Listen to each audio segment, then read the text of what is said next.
The septic tank is a large holding and wastewater processing unit that is buried underground. Unless you've watched the installation process, you'll most likely only notice the tank by the exposed cleanout openings and the manhole cover. However, even though most of the unit is concealed, it is still very important to be observant of the location of the tank at all times. Damage to the septic tank and the connection to your home can cause very unpleasant problems such as sewage backing up into your home or leaking into your yard. Refer to your as-built to determine the entire area in which your septic tank is located. You are responsible for keeping the septic tank and sewer line accessible. Keep the area free and clear of trees, shrubs, decks, patios, and playground equipment. To avoid damage, do not drive vehicles or heavy equipment over the septic tank or sewer line. Keep livestock off the area.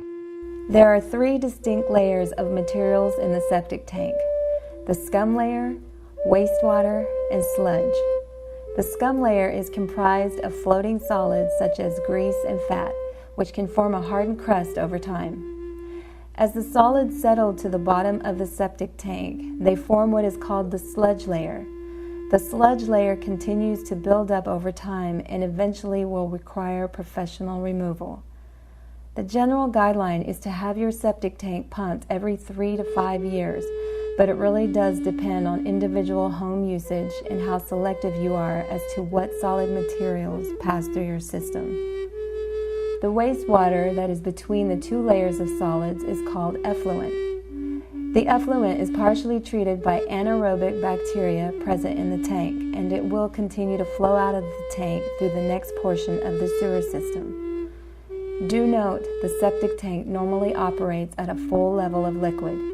Flammable sewer gases are formed in the septic tank, and they will be present when the cover to the tank is opened.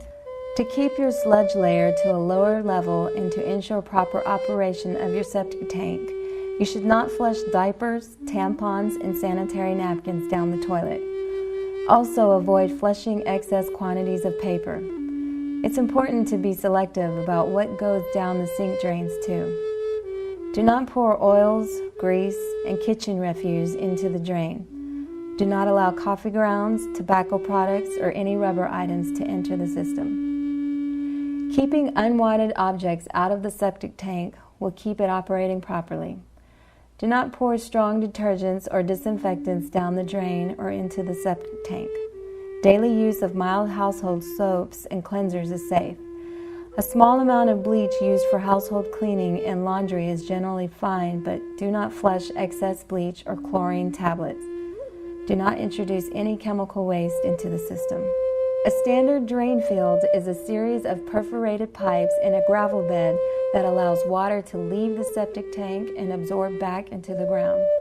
A chamber system includes a series of underground plastic pipes that work in much the same way, but in different soil types. The absorption field usually extends about 10 feet out from the septic tank, covering up to about 5,000 square feet. It's very important to take care of the ground above the absorption field to avoid damage to the pipes or chambers. Crushed pipes and chambers can cause wastewater to flood your yard and even cause the sewage backup to the septic tank and into your home. The water that exists in the chamber system pipes will continue to purify as it filters through the earth. The water is safe for the land, but you still want to take some precautions.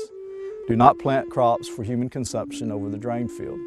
Make sure that any new wells are drilled at least 100 feet away from the absorption field to avoid contamination of drinking water.